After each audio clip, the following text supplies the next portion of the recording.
capítulo 3, versículos 7 y 8.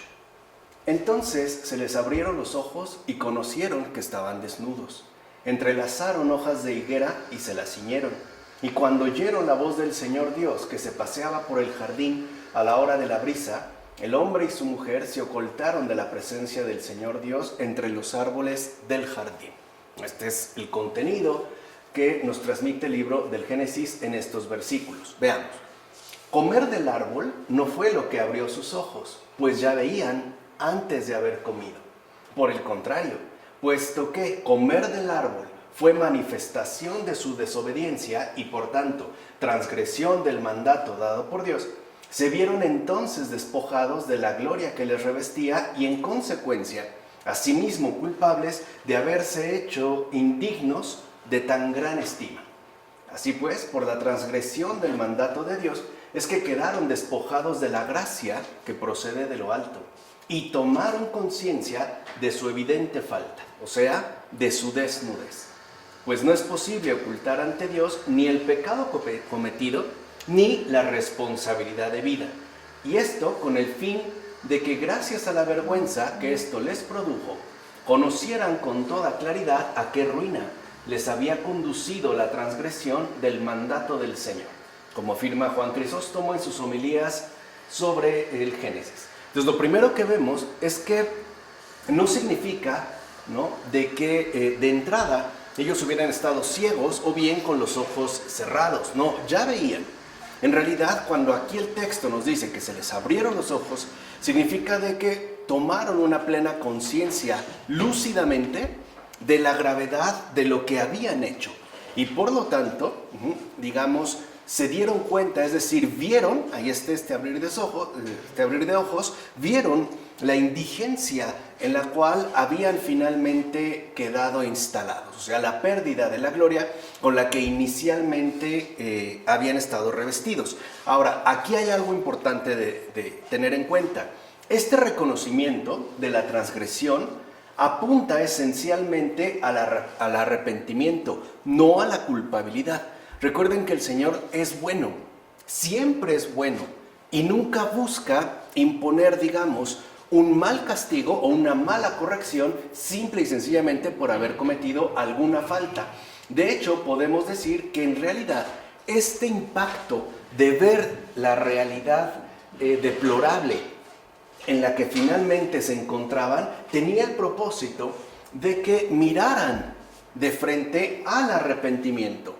O sea, que no se quedaran pues detenidos o atascados en la culpa cometida, sino que se asustaran finalmente de lo que habían hecho, de las consecuencias que esto les había traído y que por ende, digamos, se quedaran plenamente horrorizados del pecado cometido. De tal forma que al quedar horrorizados del pecado cometido, al mismo tiempo pudieran entonces dirigirse al Señor pidiéndole clemencia, es decir, suplicándole misericordia. Ahora bien, sé que algunos acusan al legislador y dicen que la ley es la causante de la caída.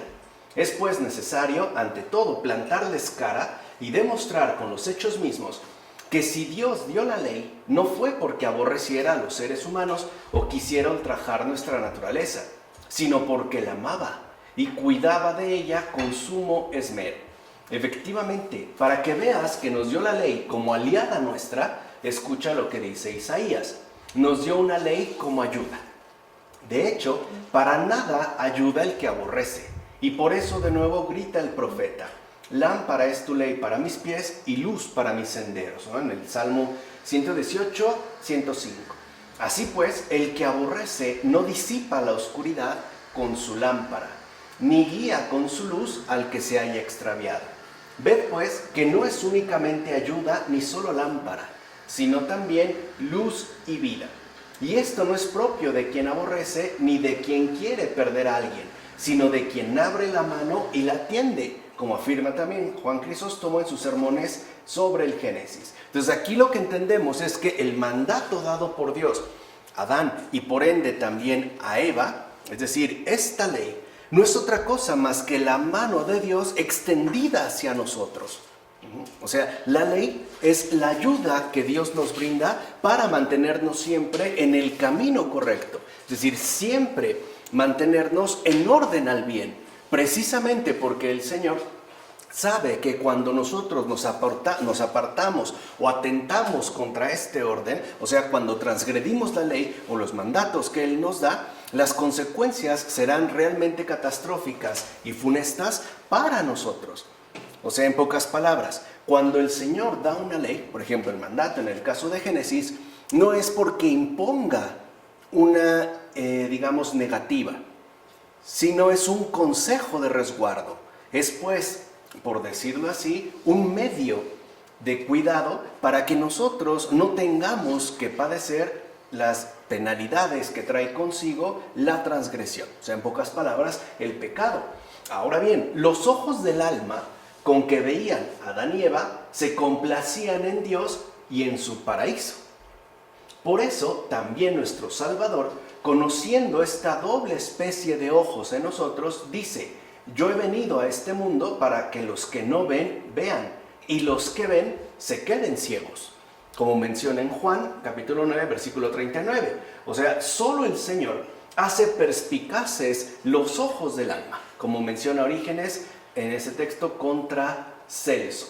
Así pues, se dice que se abrieron sus ojos no para ver, pues antes también veían, sino esto se dice, es decir, se abrieron sus ojos para discernir entre el bien que habían perdido y el mal en que habían incurrido. Para eso, o sea, es también necesario que el ser humano quede absolutamente convencido de lo que ha hecho y de las consecuencias que su respectivo obrar inadecuado le ha acarreado.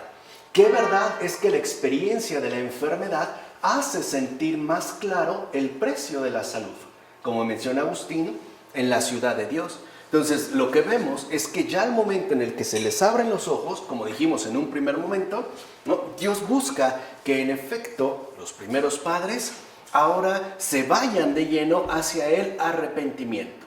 Pero el arrepentimiento, dicho sea de paso, solo es posible cuando uno es plenamente lúcido de la gravedad del pecado cometido. Sin esta lucidez, o sea, sin este verdadero impacto que genera el reconocimiento lúcido del mal cometido, no es posible el arrepentimiento, ¿no? Puede ser un medio drástico, pero finalmente tiene, digamos, como un propósito genuino, la revaloración del bien perdido, en este caso de la vida paradisiaca, o sea, de la salud, ¿no?, de nuestra persona humana. Por otra parte, tan pronto como se llevó a efecto la transgresión, los primeros padres se ruborizaron de la desnudez de sus cuerpos, pues estaban como desamparados de la gracia de Dios. Y esa es, digamos, la gravedad del pecado. El pecado finalmente a lo que nos conduce es a quedar desamparados de la gracia de Dios. Además, es un desamparo asumido por propia voluntad. O sea, no es algo que Dios nos imponga. Es algo que simple y sencillamente nosotros promovemos. Por eso, de aquí que entonces Adán y Eva cubrieran sus vergüenzas con hojas de higuera, quizá las primeras que tuvieron a la mano en medio de su tribulación. Quizá fueron las primeras, pues, ¿no?, que encontraron a la mano. Ciertamente, sus miembros, es decir, sus genitales, ya los tenían antes, pero no eran vergonzosos. Sintieron, pues, un nuevo movimiento en su carne desobediente como efecto inmediato de su respectiva desobediencia. Es decir, el pecado siempre va a provocar que aquello que nos ha constituido, por ejemplo, como seres humanos a partir de la creación hecha por Dios, se vuelva a su vez en contra nuestra. Además, el alma, complacida ahora en el uso desordenado de su propia libertad y desdeñando servir a Dios, se vio privada de la primera sujeción de su cuerpo. Y por haber abandonado libremente, es decir, ¿no?, voluntariamente a su Señor, no mantuvo ya sometido al siervo inferior, sino que ella misma, o sea, el alma, quedó sometida al cuerpo. Fue entonces cuando la carne comenzó a desear contra el espíritu. En este combate es que hemos nacido. arrastrando un germen de muerte y llevando en nuestros miembros una suerte de naturaleza más bien viciada, la cual, dicho sea de paso, se encuentra como sometida a una disyuntiva. La disyuntiva moral entre lucha y victoria-derrota de la primera transgresión, como menciona Agustín. ¿Qué quiere decir? Que nuestra propia naturaleza, ahora ya herida por el pecado, también tiene que atravesar esta misma prueba. Es decir, mantenernos fieles a la ley de Dios o por el contrario, incurrir en transgresión. Esa va a ser parte pues de nuestra lucha ordinaria, la cual en efecto es indisociable de la respectiva victoria o bien derrota que decidamos nosotros asumir. Entonces no se trata de que nada más ellos pecaron, sino de que nosotros también lo hemos hecho y además lo hemos hecho libremente. También pues es importante destacar el simbolismo, o sea, el significado espiritual que contienen las hojas de higuera. O sea, el hecho de que se mencionen que fueron hojas de higuera y no a lo mejor hojas de palma o flores, sino hojas de higuera, también tiene un simbolismo importante. Las hojas de higuera fueron usadas para cubrir sus vergüenzas, es decir, para ocultar su falta de inocencia. Eso es justamente lo que se nos quiere decir. O sea, lo que intentan cubrir los dos es ya su falta de inocencia. Las hojas de higuera significan cierta comezón. No sé si han tocado alguna vez una hoja de higuera, pero sí tiene una especie como de finas espinitas que pueden generar escozor, incluso un cierto ardor, la cual, esta comezón, de mil modos padece no solo el cuerpo, sino también el alma. Así pues, las hojas de higuera expresan cierta incomodidad ante la reprobable delectación. O sea, ellos mismos pues parece que están como reconociendo que necesitan hacer algo y además no cualquier cosa, no solo, ya dijimos en un primer momento, para ocultar su inocencia, sino incluso para tratar de corregir la falta, ¿no? Como lo ha dicho Agustín en Del Génesis contra los maniqueos. Además, puesto que nuestros primeros padres, confundidos por culpa del pecado que habían cometido, se vistieron con hojas de higuera, estas hojas pueden significar de alguna manera la inaceptable costumbre de pecar, ya que para los seres humanos dichas hojas, entiéndanse, costumbres, tienen también una dulzura dañina. En efecto, la hoja de la higuera también tiene una cierta dulzura, pero esta dulzura inicial es finalmente dañina. De hecho, se puede utilizar como un laxante y puede generar verdaderos estragos estomacales, como dice Beda en las homilías sobre los evangelios. Entonces, en efecto, la costumbre de pecar, eso es justo lo que aquí se nos quiere decir, siempre es recubierta con engaños dulces, pero llenos de ponzoña.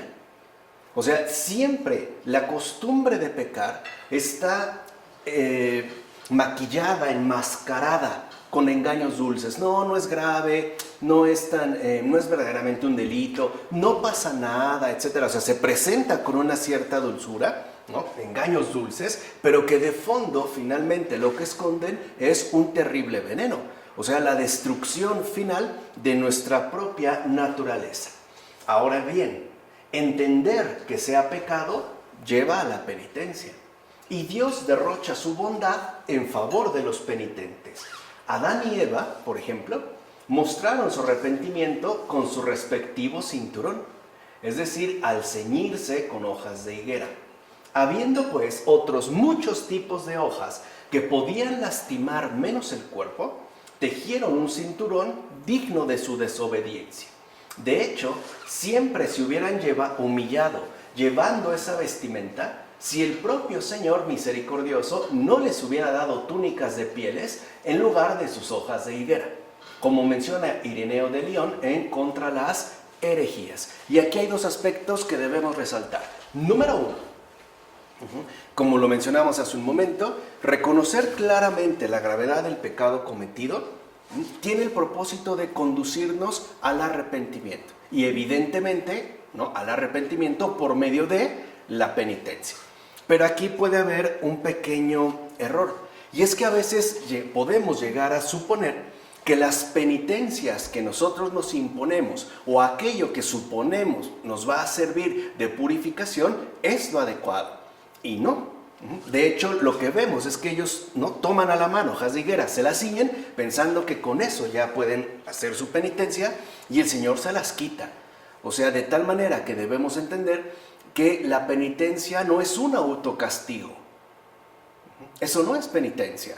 O sea, la verdadera penitencia es más bien volver de nuevo a la obediencia fiel a Dios.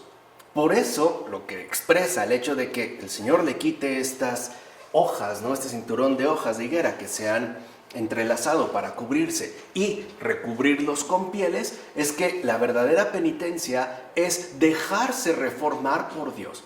O sea, dejarse hacer de nuevo una nueva criatura. Esto es, digamos, como muy importante, ¿no? Que debemos de tener en cuenta. O sea, no se trata de una situación accidental, porque dijimos, aquí se está exponiendo la verdad en sus diversos niveles, incluso, digamos, en sus diversas profundidades. Pues bien, Dios no solo quería ayudarlos por medio de la paciencia espiritual que les mostró, sino que también quiso beneficiarlos por medio del sonido de sus pies. ¿Recuerdan con el pasaje dice, ¿no? Oyeron que Dios venía, ¿no? Como caminando. También con esto los quiso beneficiar. En efecto, Dios puso sonido a sus pasos silenciosos para que Adán y Eva, fíjense, se prepararan, es decir, se dispusieran para encontrarse con Él por medio de ese sonido. Como menciona Efrén de Nisibi en su comentario sobre el Génesis. ¿Qué quiere decir? Que entonces Dios no inmediatamente los aplasta, les tiene paciencia espiritual, incluso les brinda los medios para que estos, es decir, Adán y Eva, puedan realmente disponerse para el inevitable encuentro que tendrán con Él. Y lo hace por medio del sonido. Oyeron.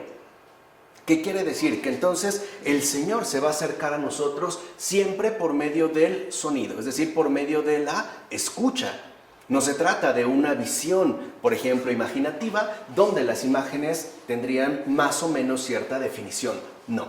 Se trata de el oído, que es el que capta en un primer momento la cercanía del Señor en relación a nuestra propia vida. Ahora, ¿qué dices?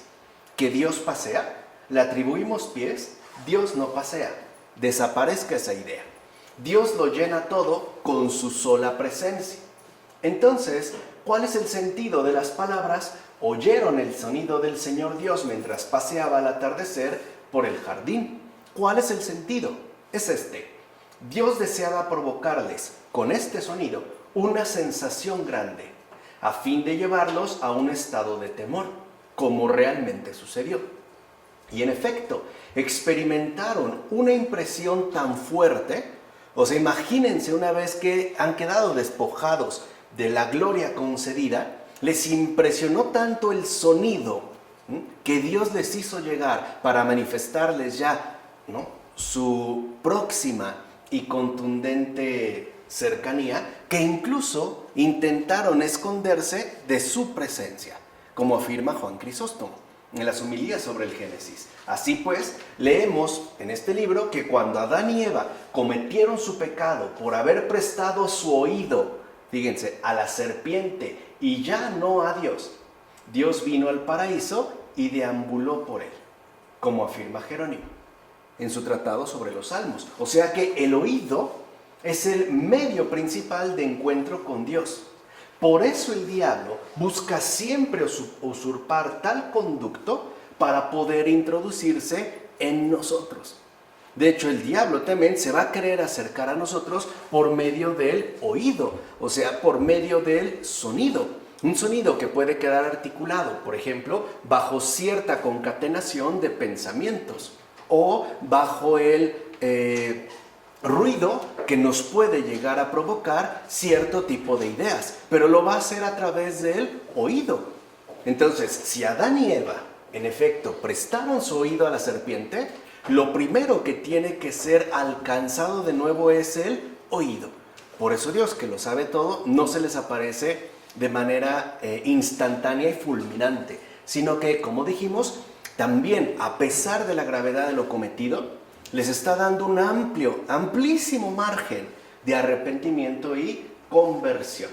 Así, aunque Dios podía juzgar al que había pecado de tal forma que le hubiera condenado al castigo fijado de antemano si es que transgredía, recuerden que le dijo, porque el día que comieres de él, morirás, ¿no? Dios más bien le tiene al pecador paciencia. Incluso, vean algo que es muy hermoso, o sea, parte, ¿no?, digamos, del reflejo de esta bondad inabarcable del buen Dios. Incluso no solo le va a tener paciencia al pecador, lo tolera, le pregunta, acepta la respuesta y de nuevo Dios le vuelve a preguntar como si le diera oportunidad para que se defendiera. Y todo esto, ¿para qué? Aprovechando la ocasión, incluso después de haber cometido la transgresión, Dios les muestre su divina benevolencia. Juan Crisóstomo, homilía sobre el Génesis.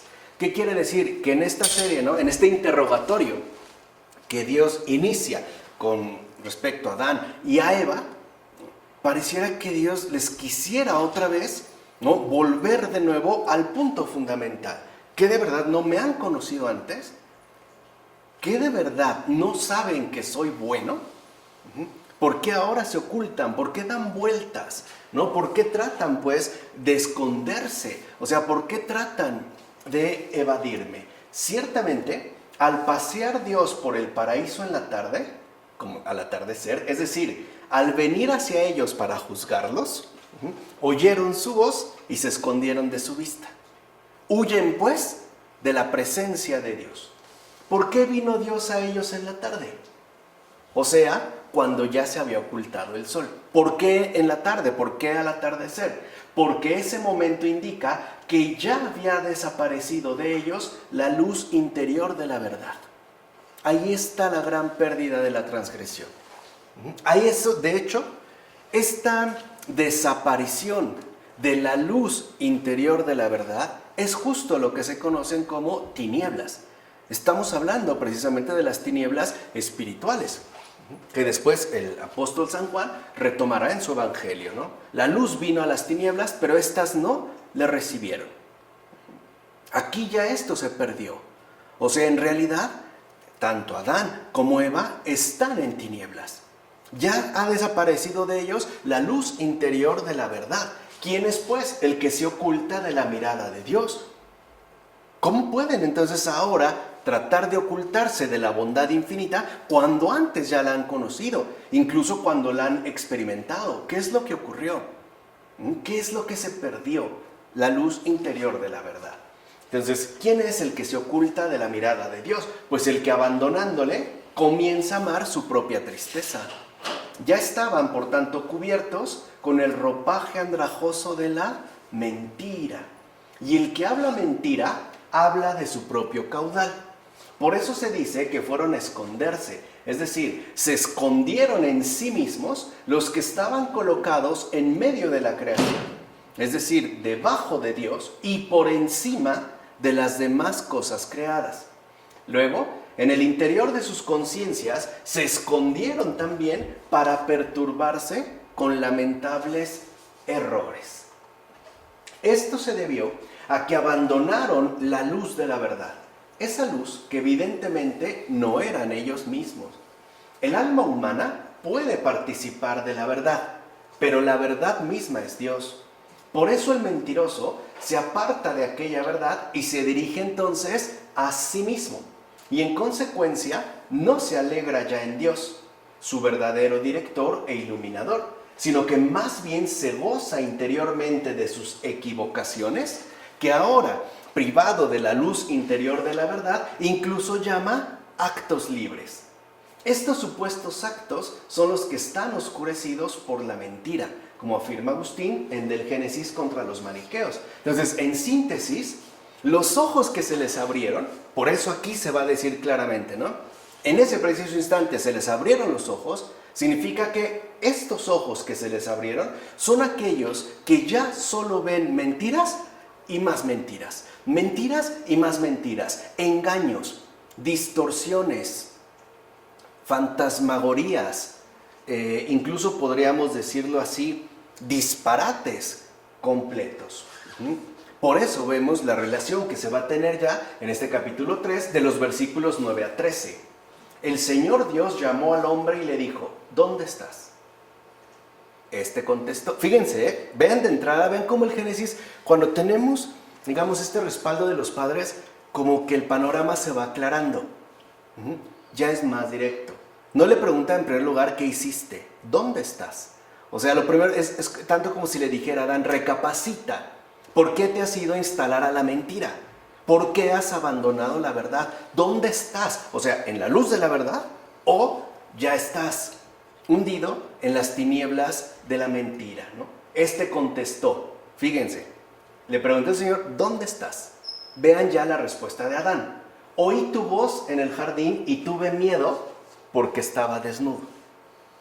Por eso me oculté. ¿No responde ya nada? Coherente con lo que Dios le ha dicho. Dios le preguntó, ¿quién te ha indicado que estabas desnudo? ¿Acaso has comido del árbol que te prohibí comer? El hombre contestó, la mujer que me diste por compañera me dio del árbol y comí. O sea, le echa la bolita. Ahí está la mentira, ¿no? Bueno, entonces el Señor Dios dijo a la mujer, ¿qué es lo que has hecho? La mujer respondió, la serpiente me engañó y comí. Ya es evasión. De hecho, lo que han dicho, nada de esto es verdad. Porque la verdad era más simple. Pequé. Todo lo demás no son más que, como dijimos, estas telarañas, ¿no?, que tiende la mentira para esconderse de sí misma. Empecemos por lo siguiente. ¿Qué significa Adán, dónde estás? No significa en qué lugar estás, sino en qué circunstancias te encuentras. O sea, el Señor no está hablando físicamente, está hablando interiormente. ¿En qué circunstancias te encuentras? Por tanto, no se trata de una pregunta, es una reprensión. En efecto, ¿de qué beneficios, dice el Señor? ¿De qué bienaventuranza? ¿De qué gracia has caído para encontrarte en tal estado de miseria? Has dejado la vida eterna y te has sepultado en la muerte. Así pues, te has enterrado con el pecado. Como lo menciona Ambrosio en su texto, el paraíso. En consecuencia, Dios dijo, Adán, ¿dónde estás? No preguntando, como si lo ignorase, sino advirtiéndole con reproche que se percataba dónde estaba, justo porque Dios ya no estaba con él. Como menciona Agustín, en la ciudad de Dios. Dios ya no estaba con él, y esa es la mentira.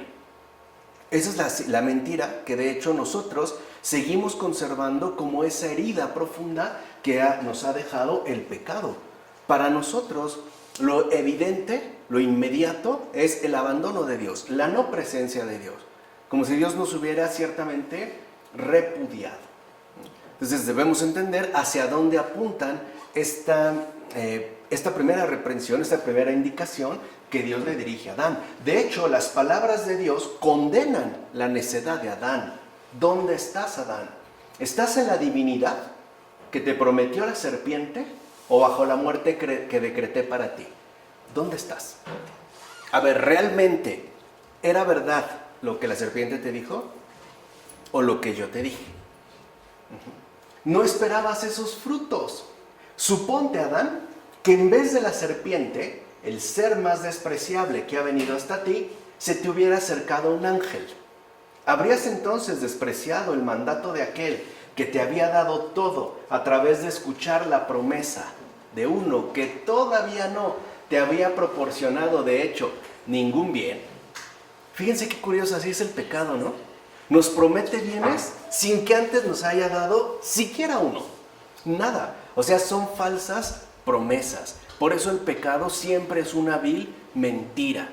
Promete algo que ni siquiera ha sido capaz de darnos en principio. Como vemos dentro de esta exposición.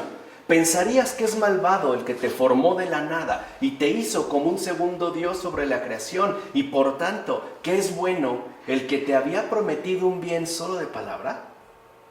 Aun si viniera a ti otro Dios con su poder, ¿no habrías rechazado su promesa?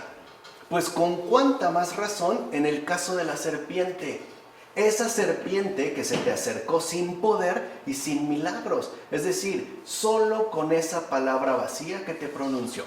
Como dice Efrén de Nisibi en su comentario sobre el Génesis. Y así se acerca el diablo. Con su vil carencia, con su vacío, haciendo promesas necias que no tienen ningún respaldo concreto, ¿sí?, en la cual pueda garantizar su respectivo cumplimiento, sin poder y sin milagros, solo con palabras vacías. Ese es el engaño del mundo. ¿Cuántas veces en el mundo contemporáneo se nos ofrecen alternativas de felicidad que nos prometen esta felicidad, cuando previamente ni siquiera nos han dado algo de ello? O sea, comenzamos en vacío y terminamos en vacío. Ahora bien, el que Dios busque a Adán no proviene de la ignorancia, sino de la esperanza. Que ese es otro aspecto importante. O sea, la búsqueda de Dios a Adán, el ir Dios pues al ser humano, lo que manifiesta es la verdadera esperanza humana en el encuentro con Cristo. Es tanto como decir lo que dijo Juan en su Evangelio: y el Verbo se hizo carne y habitó entre nosotros, vino a nosotros. Es Dios el que ha tomado la iniciativa, es Dios el que va a buscar al extraviado. Es más, es Dios el que no solo dialoga, sino que incluso se mete, ¿no?, al espacio vital del pecador, o sea, al mundo tal y como lo conocemos, y por tanto en la salvación futura, como dice Novaciano en su texto de la Trinidad. Es cierto, es una forma muy particular de hablar justo de la encarnación del Señor y por tanto de esta salvación. De hecho, para mostrarles a los primeros padres su infinita benevolencia, Dios mismo condesciende con su debilidad y les da la posibilidad de que reconozcan que han pecado, pues no desconocía la respuesta de cuanto les preguntaba, como dice Juan Crisóstomo en sus homilías sobre el Génesis. Sin embargo, en vez de confesar lo que había hecho, lo cual hubiera sido de mucha ayuda, Adán más bien narró lo que Eva le había hecho a él, lo cual no le sirvió de ayuda. Así pues, Adán, fíjense, erró al confesar su extravío y acusó a la mujer, como dice Efrén de Nisibi en sus comentarios sobre el Génesis. De hecho, el pecado cometido evade la responsabilidad. ¿Y qué creen? Se transforma siempre en acusación. Un ejemplo bien ordinario. ¿Cuántas veces una persona lleva una vida desordenada y lo primero que hace es acusar a lo que tenga más a la mano? Sus padres, el país en el que vive, su condición socioeconómica, su falta de estudios, su falta de amor, su falta de no sé qué. O sea, se va de la responsabilidad, ¿no? Y entonces se va a transformar siempre en acusación. Por eso no es casual que al diablo justamente se le llame el acusador, el que se la pasa acusando todo el tiempo, el que pasa pues siempre evadiendo la responsabilidad. Por otra parte, Adán responde que habiendo oído la voz de Dios, se escondió porque estaba desnudo. Míralo nada más cómo responde con un error lamentable. Como si a Dios pudiera desagradarle el hombre desnudo que él mismo ha creado. ¿Se dan cuenta? Ya se ve todo el extravío. En todo caso, es propio del error juzgar que lo que nos desagrada a nosotros es igualmente desagradable para el Señor. O sea, ya no es estar en comunión con la verdad. Por eso, con suma elevación, debe entenderse lo que le dijo el Señor a Adán. ¿Quién te avisó que estabas desnudo? Adán estaba ciertamente desnudo en tanto desgraciado, ya que él estaba revestido con la luz divina. Pero en el momento de apartarse de Dios y dirigirse a sí mismo, y es esto lo que significa comer de aquel árbol, vio su desnudez. Y entonces se disgustó de sí mismo, precisamente porque ya no encontró en él cosa propia de estima, como dice Agustín. O sea, aquí entonces se evade en un error, como si a Dios en efecto le molestara que un hombre estuviera desnudo. O sea, un hombre que ha sido creado de ese modo por Dios mismo. Hay un desvío y ahora lo que ocurre es que, en pocas palabras, Adán se va a esconder porque ni siquiera se soporta a sí mismo. No le gusta lo que ve, no le gusta ahora lo que reconoce en él, su miseria, su desgracia, su caída. Ahora, sin experiencia de la severidad divina, pudo quizás Adán engañarse en la apreciación, juzgando que lo cometido era algo venial. Ok, de acuerdo, no tiene experiencia de la severidad divina. Por eso él no fue engañado, con lo que sí se engañó a la mujer, ya que él mismo se engañó primero en el modo en que Dios habría de juzgar su excusa. Fíjense, según Adán, ¿no?, lo que valía era la excusa dada. La mujer que me diste me ofreció y comí. En todo caso, aunque no fueron ambos engañados del mismo modo, ambos fueron atrapados e implicados en las redes del demonio. Como dice Agustín, en la ciudad de Dios. Aquí se ve precisamente la peligrosa astucia del demonio. Es decir, la astucia del demonio provoca que todos quedemos entrampados en múltiples engaños. Y por ende, que incurramos en una especie de mentira imparable. Es un contagio, pues, ¿no?, sin freno. Ciertamente, si Adán y Eva se hubieran arrepentido después de haber transgredido el mandato de Dios, aunque no hubieran recobrado todo lo que tenían antes de su transgresión, al menos se habrían librado de las maldiciones decretadas en la tierra contra ellos dos, como menciona Efrén de Nisibi en su comentario sobre el Génesis. Al menos, es decir, al menos si hubieran, bajado el peso que trajo consigo estas maldiciones decretadas en la tierra. ¿Ves entonces, estimado amigo, la enorme grandeza de Dios? En efecto, cuando pregunta a Adán, ¿dónde estás?, y en vez de confesar a Adán inmediatamente su pecado, éste le responde, oí tu voz y tuve miedo porque estaba desnudo, Dios no se enfada ni le rechaza de inmediato, sino que más bien le hace una segunda pregunta, como decir, a ver, ubícate, deja de decir tanta estupidez, ubícate. Le hace una segunda pregunta, ¿quién te ha indicado que estabas desnudo? ¿Acaso has comido del único árbol del que te prohibí comer? Considera, te ruego, la profundidad de estas palabras, es decir, la sabiduría de Dios. ¿Por qué Dios distingue entre estoy desnudo y escondes tu pecado? ¿Acaso imaginas que solo es tu cuerpo lo que yo veo y no tu corazón y tus pensamientos?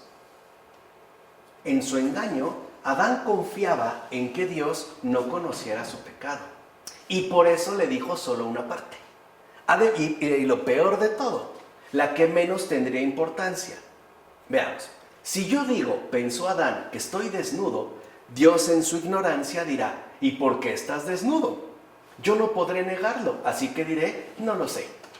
Así pues, sin decir la verdad, recibiré de nuevo el vestido que tenía al principio, y así no me arrojará lejos ni me expulsará. No obstante, mientras Adán le daba vueltas a estos pensamientos, Dios le pregunta, ¿cómo te has dado cuenta de que estás desnudo? ¿Acaso has comido del único árbol que te prohibí comer? Es como si Dios le dijera, ¿piensas acaso que puedes permanecer oculto? ¿Acaso no sé yo lo que has hecho? ¿Por qué no te decides de una vez a decir la verdad? Sí, maestro, es verdad. He quebrantado tu mandato. He caído por haber escuchado el consejo de la mujer. He cometido un gran pecado por seguir su palabra, abandonando la tuya. Ten piedad de mí. Pero Adán no pronuncia ya ni una palabra. No se arrepiente, no se humilla, ni se pone de rodillas. Si Adán hubiera dicho la verdad, hubiera permanecido en el paraíso. Y todo ese cúmulo de males que encontró, una vez expulsado del paraíso, y que duran tantos y tantos siglos, se los hubiera evitado con una sola palabra, perdón. Como dice Simeón, el nuevo teólogo, en sus catequesis. Entonces vean, Dios se acerca al hombre esperando de él una sola palabra, una, perdón. Y podemos añadir una segunda palabra, perdóname. Perdóname. O sea, Dios solo viene a que nosotros volvamos de nuevo a la verdad. Por eso la verdad se ha hecho carne. Para que ahora la carne no tenga ningún pretexto de no comulgar con la verdad, de no volver de nuevo pues a la luz. Y vean cómo en esta paciencia, ¿no? Dios va llegando como al fondo, al fondo, al fondo, pero lo que vemos es que en efecto Adán y Eva evidentemente ya está perdido. Ni siquiera se le ocurre una sola palabra, perdón, le da vueltas, ¿no? Quiere volverse astuto, ya se muestra astuto, quiere evadir la responsabilidad, como si quisiera, ¿no?, darle la vuelta a Dios. Y no, ni siquiera se le ocurre ponerse de rodillas, nada, ni una sola palabra, mudo. Así pues, siguiendo, vean, la costumbre de la soberbia, Adán no se acusa a sí mismo del pecado que cometió, sino que incluso hace recaer en la mujer su propia culpa.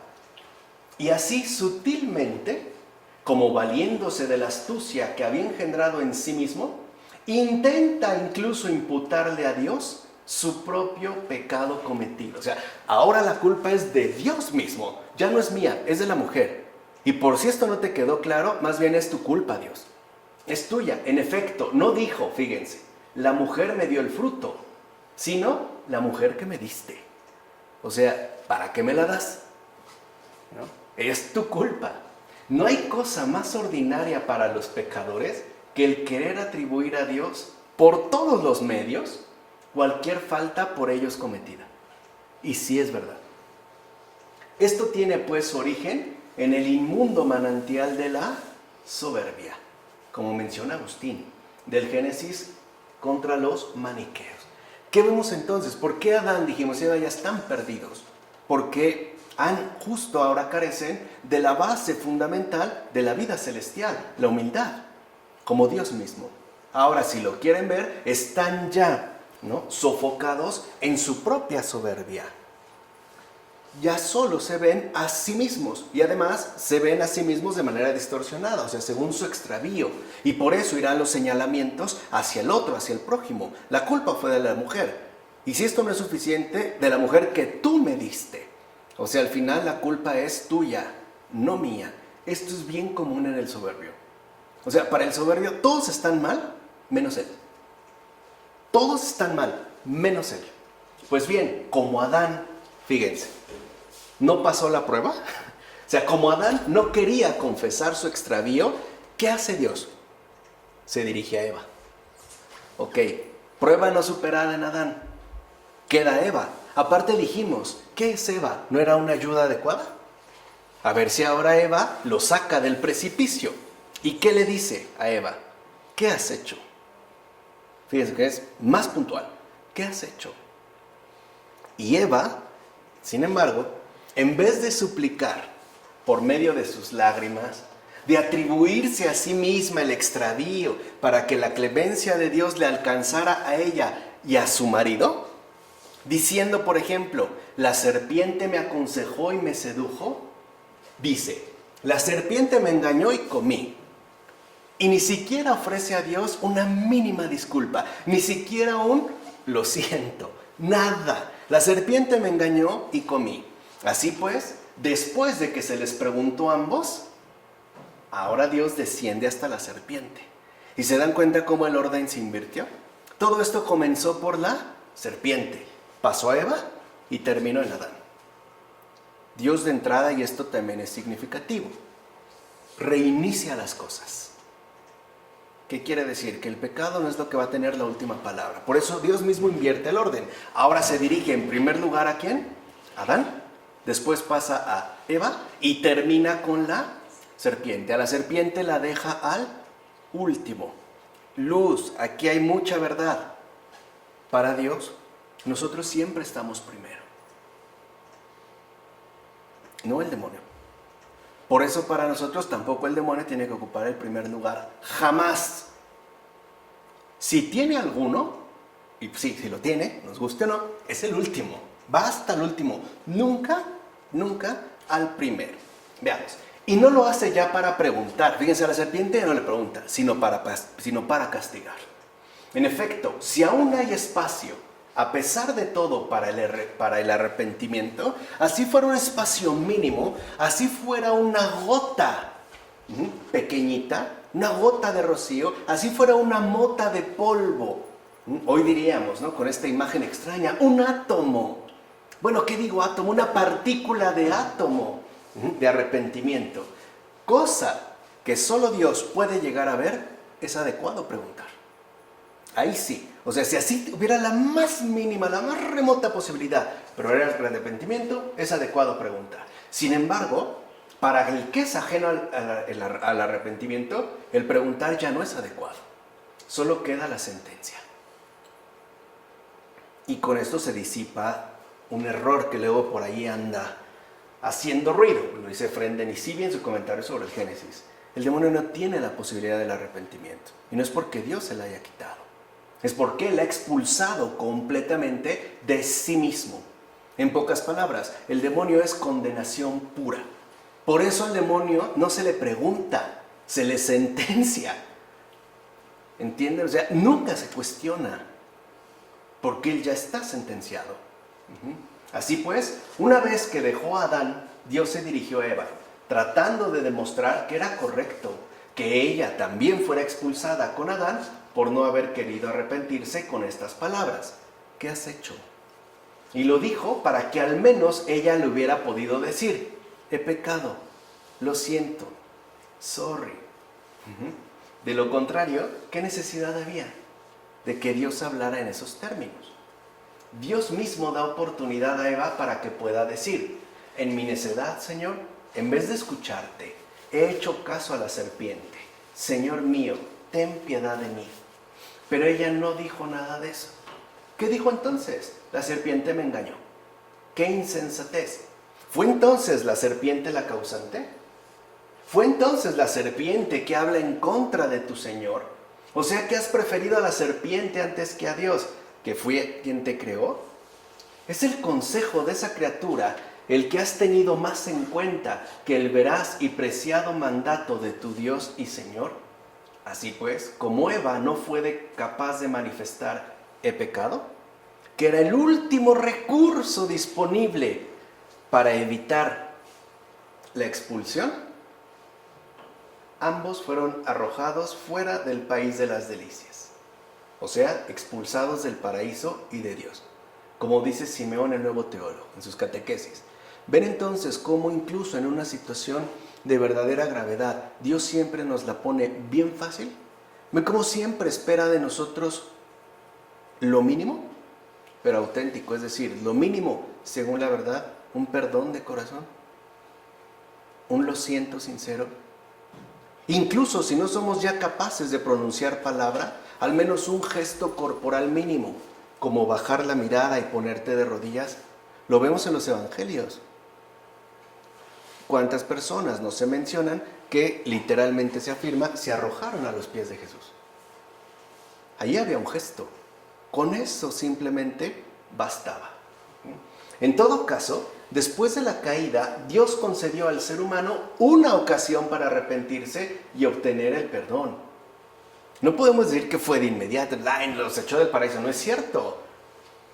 Hay todo un proceso que busca el arrepentimiento. No obstante, su cabeza permaneció orgullosa. En efecto, Dios se acercó y dijo: Adán, ¿dónde estás? O sea, ¿de qué gloria has caído? ¿Por qué te avergüenzas? Y después le pregunta: ¿por qué has pecado? O sea, ¿por qué has desobedecido? Y lo hace pretendiendo que Adán dijera: perdóname. ¿Dónde aparece ese perdóname? Adán no tuvo ya la humildad para arrepentirse, sino lo contrario. Pues Adán respondió: la mujer que me diste me ha engañado. Para empezar, no dice mi esposa, ya ni eso, o sea, cualquier vínculo ya quedó roto, ¿no? Ahora, en lugar de que reconozca la verdad, es decir, que ella, la mujer, es gracia, ahora resulta que es mi desgracia, pura desgracia, que por cierto ese es otro, ¿no?, de los engaños preferidos del demonio. Tergiversar la gracia de Dios, o sea, nuestra experiencia concreta de vida, ¿no?, y engañarnos haciéndonos creer que lo que vivimos de manera concreta, en lugar de ser gracia, es más bien desgracia. Lo vemos en Adán.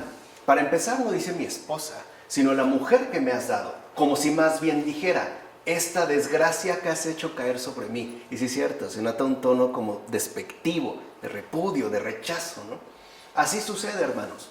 Cuando el ser humano no es capaz de reprocharse a sí mismo, no teme ya acusar a Dios. A continuación, Dios se dirige a la mujer y le dice, ¿qué has hecho?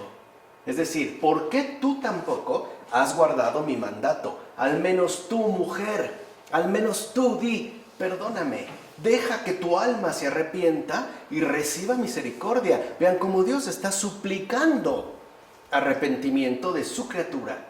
Pero la mujer responde a su vez, la serpiente me ha engañado, como si dijera, si ella ha pecado, ¿qué culpa tengo yo? ¿A mí qué?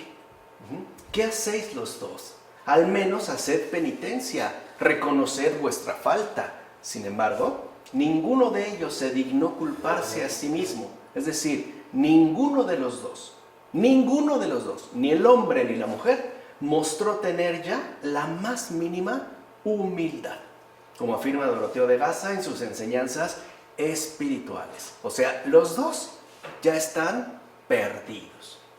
Y así llegamos a estos versículos importantes, 14 y 15. El Señor dijo a la serpiente, por haber hecho eso, maldita seas entre todos los animales y todas las bestias del campo. Te arrastrarás sobre el vientre y polvo comerás todos los días de tu vida. Pondré enemistad entre ti y la mujer, entre tu linaje y el suyo.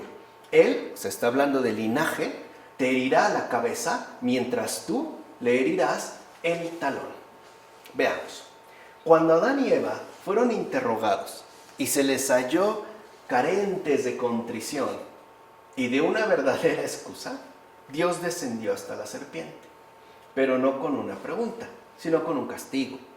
Pues cuando hay un espacio para el arrepentimiento es necesaria la pregunta, pero con el que es ajeno el arrepentimiento es necesaria la sentencia. Para que sepas que la serpiente no tiene arrepentimiento, cuando Dios le dijo, puesto que hiciste esto, maldita seas entre todas las bestias, ella no contestó, yo no lo hice, ya que delante de Dios nadie puede mentir, nadie.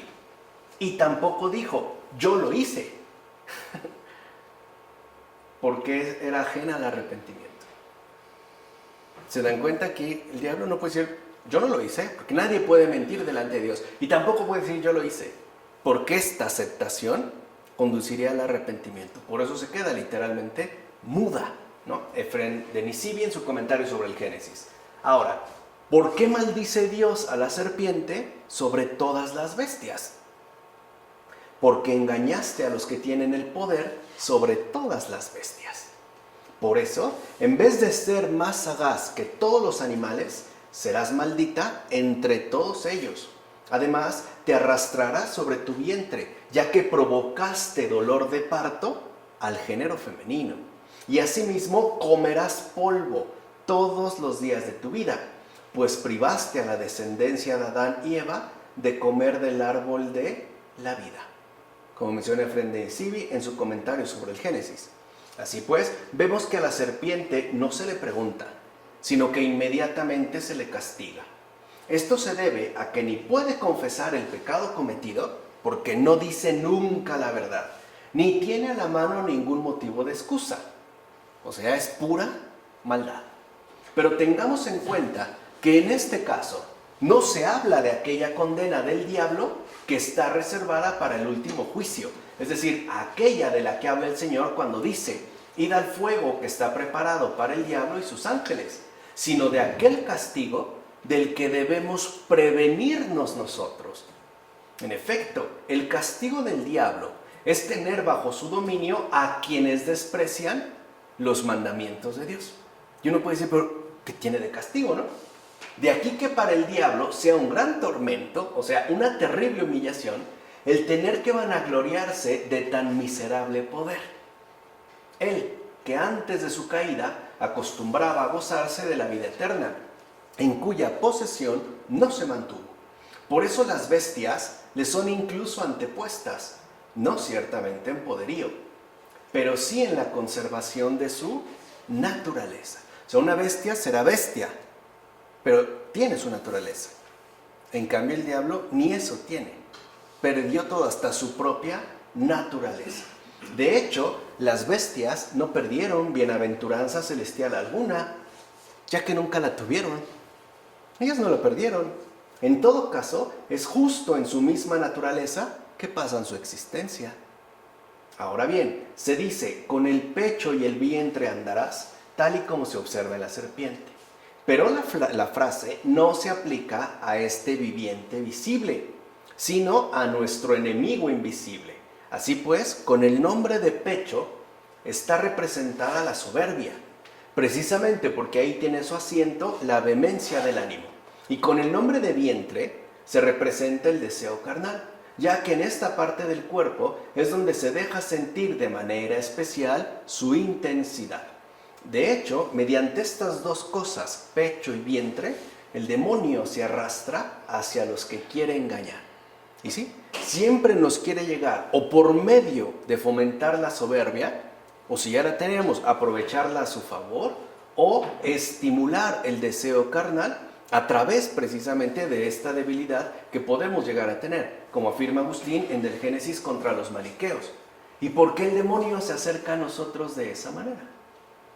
Porque es así como logra destruir a los predispuestos a lo meramente terreno.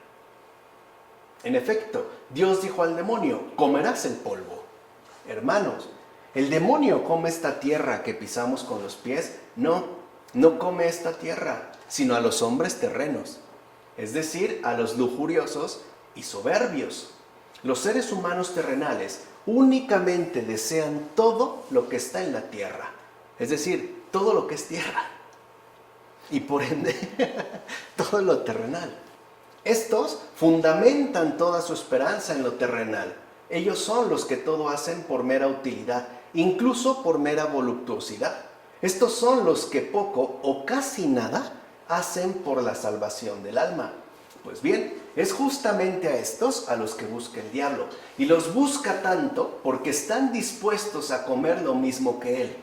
Es decir, puro polvo. Es decir, si yo trago polvo, tú también tragarás lo mismo que yo, con tu hocico en la tierra. Por ello, cada uno debe considerar a fondo su propia conciencia. Y si viere que pone mayor cuidado en la tierra que en el cielo, en el cuerpo que en el alma, cuide no ser alimento de la serpiente, o sea, devorado por el diablo, como menciona Cesareo de Arles en sus sermones. Ahora entendemos también por qué efectivamente, ¿no?, se menciona, o dice Pedro, que el diablo anda buscando a quien devorar. Claro, él también quiere que nosotros comamos lo mismo que él, puro polvo. Nada de vida eterna, nada de pan de vida, puro polvo, pura tierra, es decir, pura sequedad. Y que igualmente nos arrastremos en la vileza más baja, tal y como él lo hace.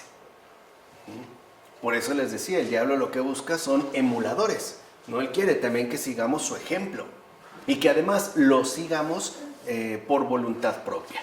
Ahora bien, dado que Dios consideró que debía contener la malicia más que suprimirla, le dice a la serpiente, pondré enemistad entre ti y la mujer, y entre tu descendencia y la de la mujer. Pues bien, donde existen enemistades, allí está la discordia y el deseo de hacer daño. Allí está pues la malicia. Esto es malicia, pura discordia y deseo de hacer daño por el simple hecho de hacerlo.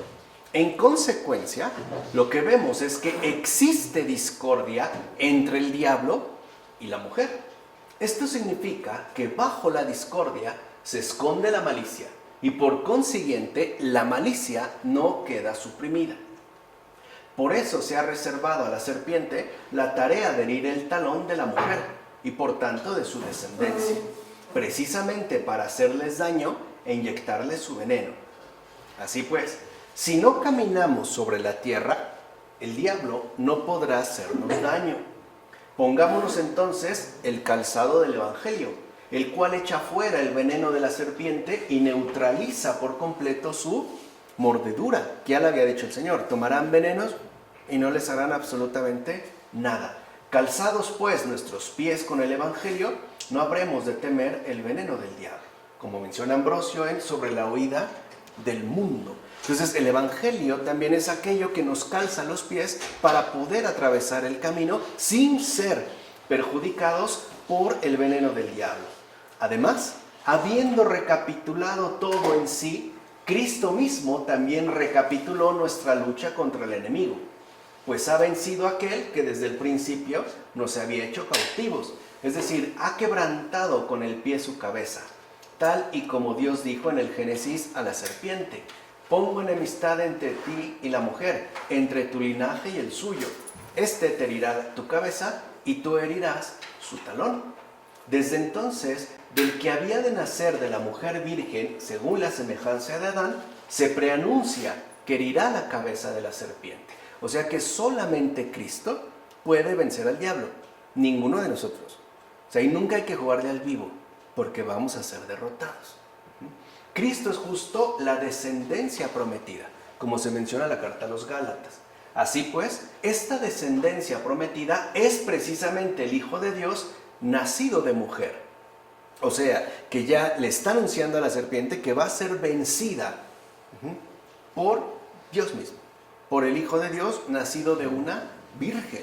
O sea que a nosotros no nos deja la tarea de vencer al diablo, cosa que nos resulta imposible. Es más, digamos, astuto, ¿no?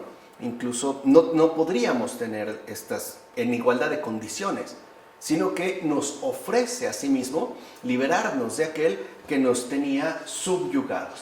Entonces el enemigo, el diablo, fue vencido por un hombre nacido de mujer. Por eso el Señor mismo se confiesa hijo del hombre, es decir, nacido de mujer, ¿no? Cuando el Señor se llama a sí mismo el hijo de hombre, está refiriéndose a un nacido de mujer. En consecuencia, así como por un hombre vencido, el viejo Adán, nuestra raza humana descendió hasta la muerte, así también por un hombre victorioso ascendemos a la vida. Y así como la muerte cayó sobre nosotros, así también por un hombre nacido de mujer recibimos la palma contra la muerte, como menciona Ireneo de León en Contra las herejías.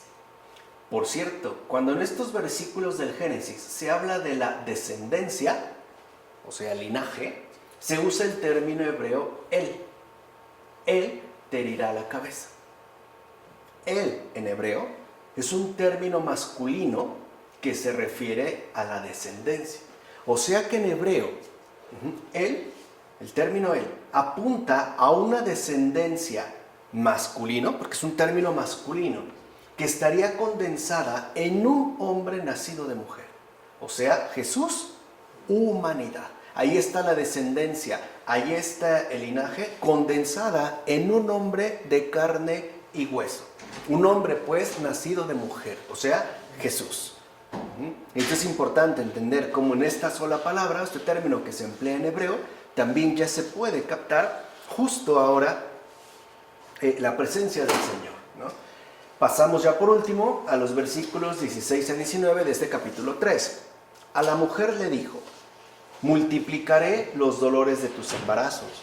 Con dolor darás a luz tus hijos. Hacia tu marido tu instinto te empujará y él te dominará.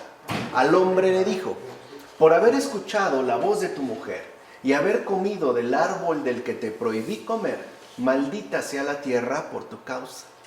Con fatiga comerás de ella todos los días de tu vida. Te producirá espinas y zarzas, y comerás las plantas del campo. Con el sudor de tu frente comerás el pan, hasta que vuelvas a la tierra. Pues de ella fuiste sacado, porque eres polvo, y al polvo volverás. Como es evidente, todo cambia drástica y dramáticamente. El panorama aquí ya es desolador. Todo cambió, absolutamente todo. Para empezar, se pierde ya la paz original con uno mismo y con el propio entorno.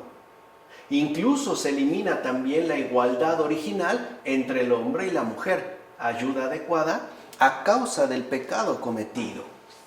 La existencia humana en su conjunto, entiéndase por esto, la historia total de la humanidad pasa a ser una dura y dolorosa lucha que se va a extender a todo lo largo de nuestra vida.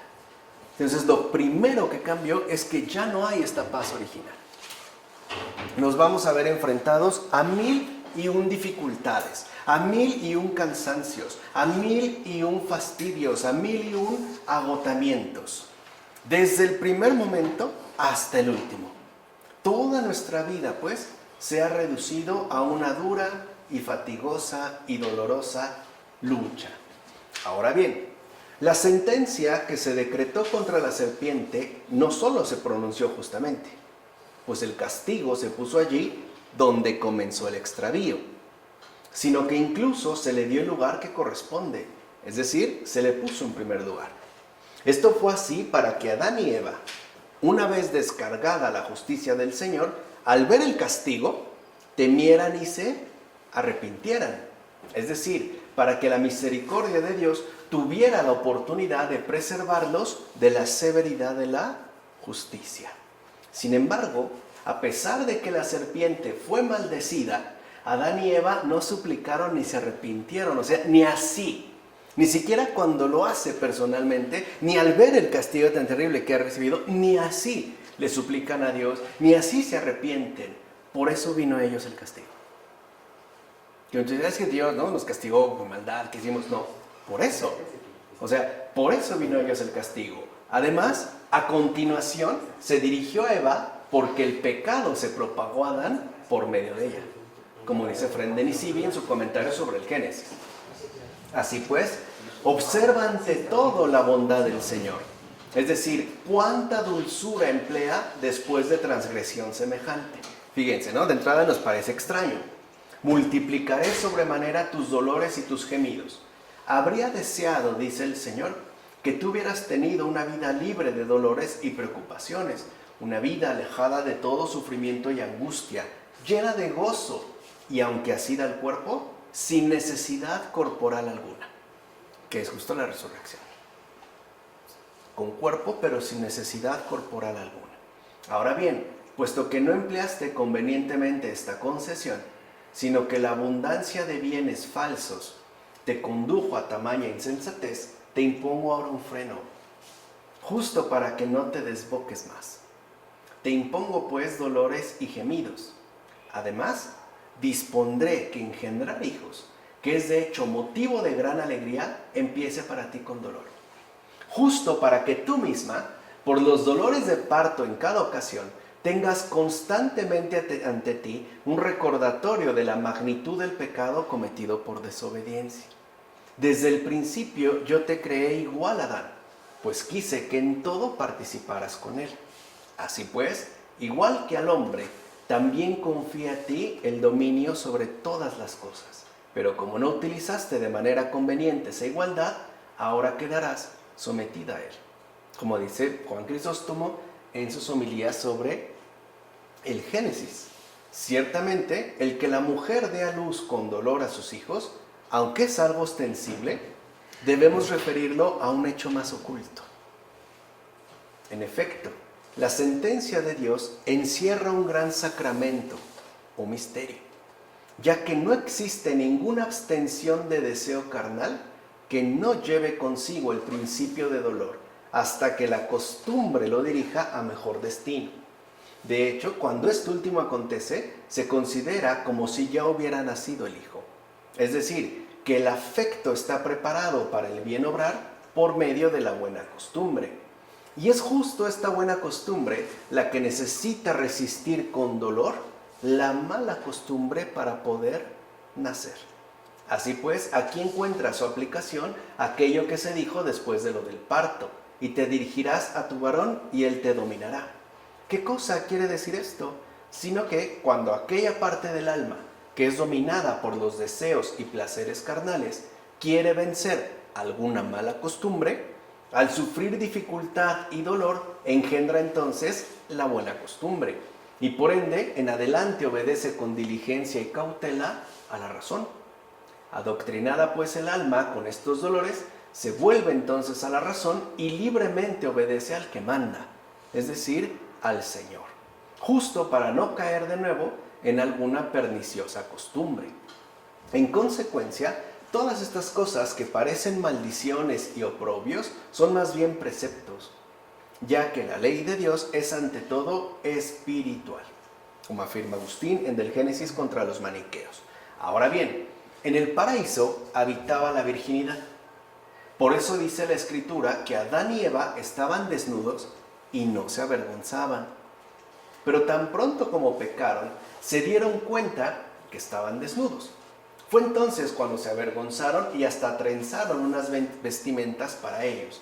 Y no solo eso, sino que también escucharon: eres polvo y ceniza, y al polvo volverás, pues por el pecado entró la muerte en el mundo. Fue entonces cuando Adán conoció a Eva, su mujer, la cual concibió y engendró. Por tanto, el matrimonio se pensó para que el género humano no fuera exterminado, ni se consumiera sin remedio en la muerte. De hecho, el género humano se conserva mediante la procreación, como afirma Juan Damasceno en su exposición de la fe. O sea que aunque nosotros hemos de morir, no con ello se acabaría absolutamente todo. Podríamos seguir adelante a través de la descendencia. Por eso es tan importante que nuestra mirada se extienda al porvenir, de los que aún justamente están por llegar. No es casual que las tendencias ideológicas del momento, en efecto, quieran extinguir la procreación. Bueno, siendo así las cosas, ¿por qué no creemos que aquellos seres humanos, antes del pecado, pudieron dominar sin mayor problema sus miembros genitales para engendrar hijos, justo como el alma se mueve en cualquier acto sin padecer molestia alguna? Si el Creador, que en todas sus obras, aun en las más pequeñas, es grande y digno de ser alabado, ha dado a las abejas que efectúen la generación como hacen la miel y la cera, ¿por qué ha de parecer increíble que concediese a los cuerpos humanos de los primeros padres que, si no pecasen, imperase en ellos una procreación sin dolor, ni desorden en los propios miembros reproductores? No obstante, quebrantado el precepto, sus miembros corporales soportan la muerte y la lucha entablada contra la ley del espíritu. Así pues, el matrimonio está llamado a regular y reordenar dicha lucha. A esto se le llama continencia. En efecto, así como del pecado se hizo un castigo, así también de este mismo castigo se consiguió el mérito, como menciona Agustín del Génesis a la letra. O sea, dicho brevemente, el matrimonio consiste en mantener de nuevo recto el don de la procreación, o sea, según el orden de la ley del espíritu. Por otra parte, ¿qué diremos también sobre la sentencia que se pronunció contra el hombre? ¿Acaso los ricos, que no trabajan la tierra y a quienes el alimento les cae en las manos como llovido del cielo, han de pensar que evadieron la pena que se encuentra así decretada? O sea, los que no trabajaban en estos contextos, ¿no? Y que estaban rodeados, pues, de esclavos. ¿Acaso piensan que evadieron la pena que se encuentra así decretada? Maldita sea para ti la tierra en todas tus obras, en tu llanto y tristeza comerás de ella todos los días de tu vida. Espinas y abrojos producirá la tierra para ti, y envuelto en el sudor de tu rostro, comerás tu pan hasta que vuelvas a la tierra de la que fuiste tomado, porque eres tierra y a la tierra irás. Sin duda, nadie evitará esta sentencia. Para empezar, porque no se trata solo del alimento corporal, sino de que el hecho mismo de haber nacido humano es justo lo que establece la gran dificultad para encontrar la verdad. Y esto debido al cuerpo corruptible. De hecho, como dice Salomón, el cuerpo que se corrompe hace pesada el alma, y el habitar en la tierra abate la inteligencia. En el libro de la sabiduría. Estos son los trabajos y tristezas que todo ser humano tiene en esta tierra. En efecto, las espinas y abrojos son las punzadas que traen consigo los asuntos mundanos. Por ejemplo, los pensamientos incesantes sobre el aprovisionamiento, o bien las preocupaciones que se generan al momento de tener que cubrir todas las necesidades de nuestra humana vida. Dichas punzadas, a no ser que se extirpen de raíz y se arrojen fuera del campo de Dios, o sea, del alma, ahogan la palabra divina y por tanto no permiten que fructifique en nosotros, como menciona Agustín en Del Génesis contra los maniqueos. Así pues, puede decirse entonces que, fíjense, sin excepción, ricos, pobres, etcétera, etcétera, etcétera, sin excepción, solo con sudor, con dolor y con llanto y con fatiga y con esfuerzo, es más, con muchísimo esfuerzo, se consigue el verdadero alimento del alma, es decir, la verdad. Florensky. De aquí. No hay otro camino. Si quieres conocer la verdad, tendrás que sufrir. ¿Quieres más verdad? Sufrirás mucho más. Ese es el alimento, solo así se consigue. Muchos son los trabajos, y es cierto, y esfuerzos que habrá que realizar para poder conseguirlo. Porque estamos llenos de espinas, de abrojos, de tierra seca, de polvo. Ahora bien, cuando el ser humano mostró abiertamente su desobediencia, Dios lo expulsó de aquel género de vida que tenía en el paraíso. De hecho, para no permitir, fíjense, que creciera aún más su arrogancia, para evitar pues que cayera incluso en rebeldías mayores, lo sentenció a trabajos y sufrimientos más o menos diciéndole: la gran relajación y la sobrada licencia te indujeron a grave desobediencia, pues te hicieron olvidar mis mandamientos.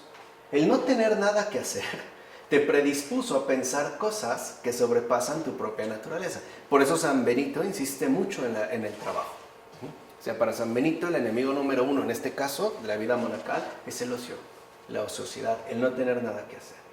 Por consiguiente, te condeno al trabajo y al sufrimiento, para que mientras labras la tierra, estés constantemente recordando no solo tu desobediencia, sino también la miseria de tu propia naturaleza, como afirma Juan Crisóstomo en estas catequesis bautismales.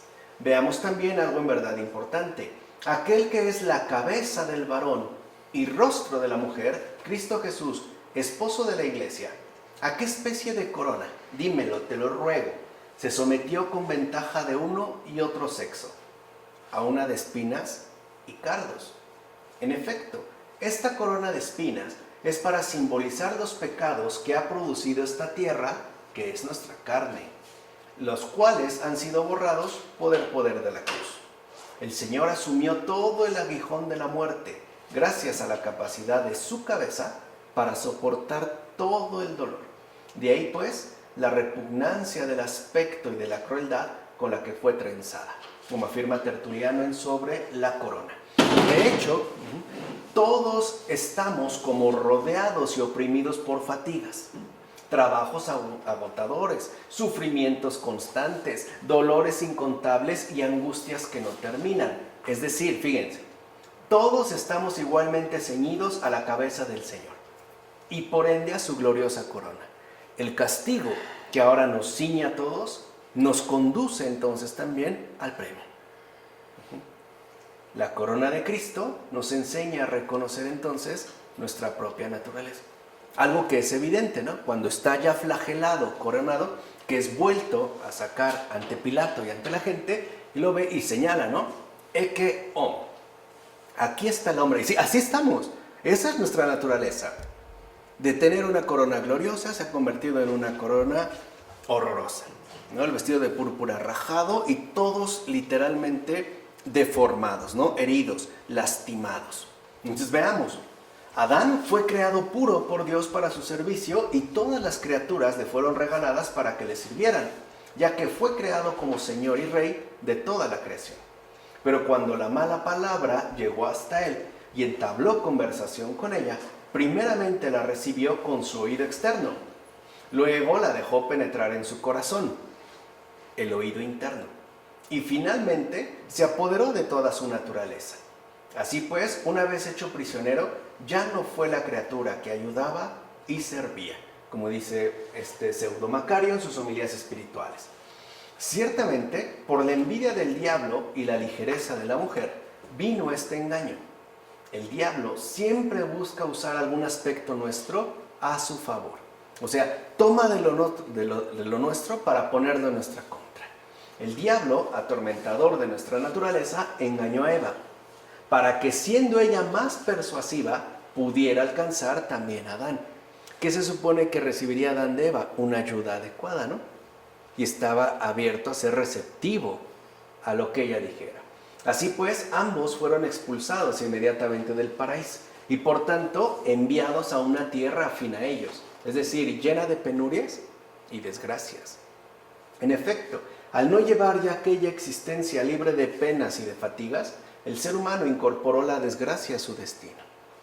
No obstante, tales desgracias le servían para corregir el mal que lo sacó de la felicidad. Ahora bien, el legislador cortó a su vez la carrera del pecado por medio de la muerte. Si esta vida es así, ¿para qué queríamos más años? Ahí también con eso le pone un límite, ¿no? La muerte vivida como una especie de castigo es incluso una muestra de amor al ser humano. ¿Qué es entonces la muerte? Que se impone a partir de ese momento, un límite a nuestra terrena infelicidad. Y hay quienes quisieran vivir otros 100 años. En efecto, al dar la ley, Dios mismo unió muerte a caída. Y el ser humano, al transgredirla, se puso bajo la protección de aquella ley. Pero la economía salvífica transforma aquel castigo en salvación, ya que la propia muerte disuelve aquella existencia y pone fin al poder del mal. De hecho, al morir, aunque queramos, ya no podemos pecar más. Hasta ahí. Le pone este fin, ¿no?, a la carrera del mal. De hecho, la muerte aparta a unos de los padecimientos, libera de las fatigas, se lleva penas y preocupaciones y concede un final a las enfermedades del cuerpo.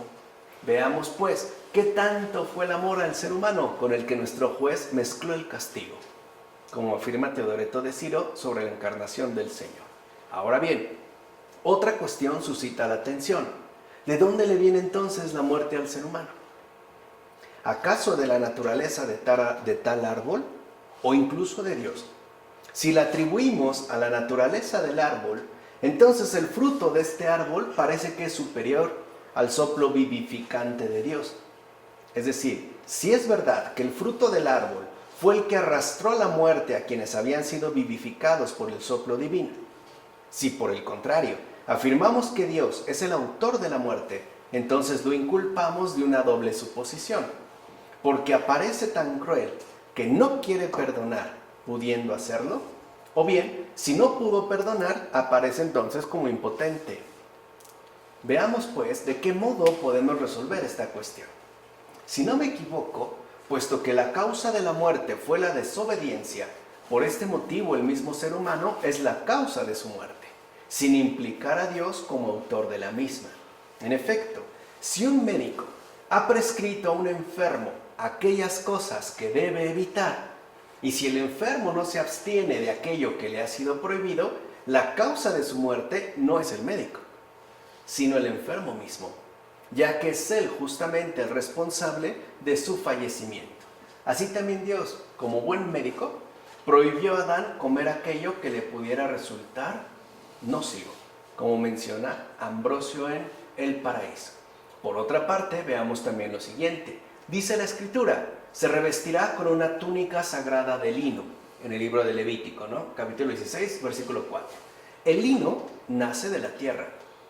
Así pues, se trata de esa túnica sagrada que reviste a Cristo, el verdadero pontífice, cuando asume la naturaleza de un cuerpo terreno. Pues sobre el cuerpo se dice, es polvo, y en polvo se convertirá. Por consiguiente, mi Señor y Salvador, queriendo resucitar lo que había ido a la tierra convertido en polvo, tomó un cuerpo terreno para elevarlo desde la tierra y llevarlo hasta el cielo.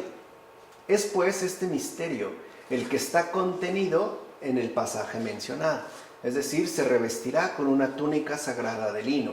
Pero notemos que se indica algo sagrado, no como algo superfluo.